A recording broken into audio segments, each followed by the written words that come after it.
السلام عليكم ورحمة الله وبركاته. بسم الله والصلاة والسلام على رسول الله صلى الله عليه وسلم.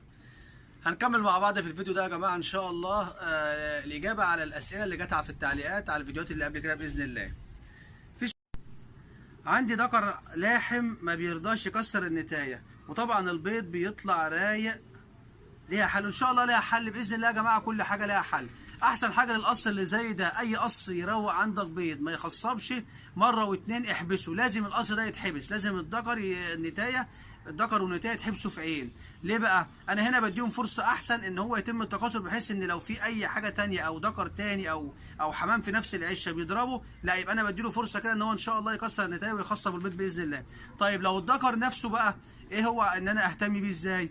ممكن ما هات له هيستيلينيوم، بس خلي بالك بقى ان هيستيلينيوم هنا في هيستيلينيوم يا جماعه احنا عارفين كتير جدا. يا ريت نجيب مثلا هيستيلينيوم اللي هو المستورد عشان اضمن اللي هو ان شاء الله فيه الفايده بتاعته والتركيز بتاعه يكون كويس. ممكن مثلا استخدم الكالسيوم بالنسبه للنتايه، وبالنسبه للذكر ممكن اجيب الفلفل الاسود ده ان شاء الله واديه برده للذكر، بحيث ان هو برده بيزود الايه التخصيب او بيزود رغبه الذكر في التكسير والحاجات دي. ايه الرش يا جماعه اللي بيكون غير مضر؟ ان شاء الله يا جماعه. وبالنسبه للارضيه انا ممكن ارش عليها الجير، عارفين احنا الجير اللي احنا المطفي ده، ممكن ارشه على الارضيه ان شاء الله، ده حلو جدا. انت ممكن كمان الارضيه لو انت عندك مثلا جو شتاء زي ده، احنا عارفين ان الحمام في الغالب في الشتاء بيبقى الزرع بتاعه اغلبه ميه، فانت هنا ممكن مثلا انت يعني ترش مثلا نسبه يعني رمله خفيفه، بحيث ان انت برضه تنضفها على طول باستمرار. بالنسبه للرش السائل والحاجات دي يا جماعه، احنا ممكن نستخدم اكتوميسرين، واحنا قلنا عليه قبل كده اللي هو ال 5% وال 2.5%. الاكتوميسرين حلو جدا، بس ما تزودش الجرعه منه.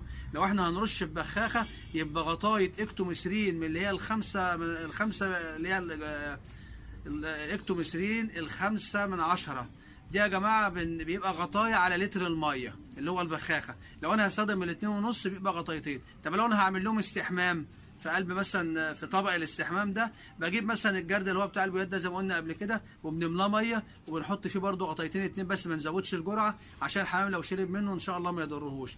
وفي طبعا بقى المطهرات العامه زي الديتول والكلوريكس والحاجات دي كلها، احنا ممكن نطهر بيها عادي جدا ونخفها برده بالميه. ما تستخدمش الحاجه خام خالص، يعني الديتول والكلوريكس والحاجات دي ما تستخدمهاش خام خالص مع الحمام. انت بتاخد غطايه منها اي نوع من انواع المطهرات، خاصه اللي هي يعني الخام اللي هي تركيزها عالي، بناخد غطايه ونحطها على لتر ميه ورش ان شاء الله مش هيبقى فيه اي خطوره.